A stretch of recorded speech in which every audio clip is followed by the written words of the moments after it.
네, 이번 시간에는 이산화탄소 농도 변화에 대한 내용을 좀 설명을 드리겠습니다. 식물과 이산화탄소 농도 변화.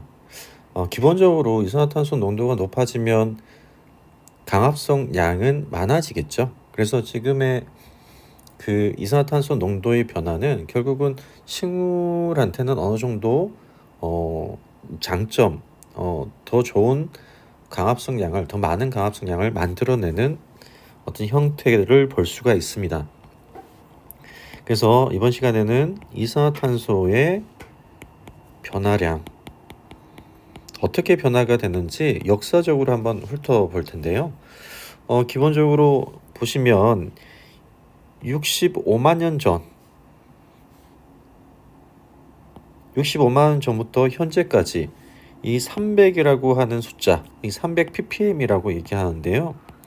300 ppm 이상으로 올라간 적이 없었습니다. 언제까지냐면 1950년까지는 65만 년 전부터 1950년까지는 한 번도 이산화탄소 농도가 300 ppm을 올라가 본 적이 없다라고 얘기할 수가 있고요.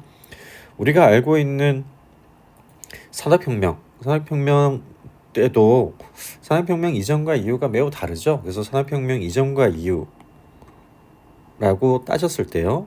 산업혁명 이전에는 대략 260 ppm 정도 되는 농도를 가지고 있었습니다. 하지만 현재는 400 ppm을 넘어서고 있죠. 그래서 이 260 ppm에서 400 ppm, 많은 이 공기 중에 많은 이산화탄소량을 포함을 하게 되고 있습니다. 그래서 이 기후변화의 위기가 찾아오게 되죠. 지금 현재 보시면 2013년 기준으로 400 ppm에 가까이에 접근을 하고 있는 것을 볼 수가 있는데요. 현재 2023년, 이제 10년이 지났죠. 그래서 보면 이게 더 올라가서 410에서 430 ppm까지 올라가고 있다. 여름 같은 경우는 산림이 숲이 강합성을 많이 하기 때문에 산소의 농도를 많이 만들어내고, 그리고 이산화탄소를 흡수하는 그 역할을 충실히 수행하기 때문에 한 410 ppm까지 떨어지다가 겨울이 되면 다시 430 ppm까지 올라가는 어떤 그런 현상을 볼 수가 있습니다. 이렇게 지구의 온실가스라고 하는 이산화탄소는 지구 환경을 많이 변화시키죠. 그죠? 기후 변화를 발생을 시키는데요. 이 CO2뿐만 아니죠. 메탄가스. 그리고 우리가 또 중요한 것은 이 아산화질소, 뭐 이런 것들도 같이 온실가스의 역할을 한다. 그래서 이산화탄소량이 전체량을 따졌을 때에는 많은 양을 차지하기 때문에 이산화탄소 양만 가지고 얘기를 하고 있는데요. 사실은 메탄가스, 우리가 가축을 키우거나 쓰레기 매립장에서 발생하는 이 메탄가스가 우리가 알고 있는 이산화탄소, 온실가스보다 이산화탄소보다 한 20배 이상의 어떤 온실 효과를 만들어낸다라는 거, 그것도 좀 기억을 해두시면 좋겠습니다. 그래서 메탄가스의 양이 이산화탄소량보다 적기 때문에 전체적으로 보면 이 온도 상승에 기여하지 못하지만 이산화탄소량이 그만큼 많기 때문에, 전체적인 대기 안에 많이 포진하고 있기 때문에 나타나는 현상이다라고 생각을 하시면 되겠습니다.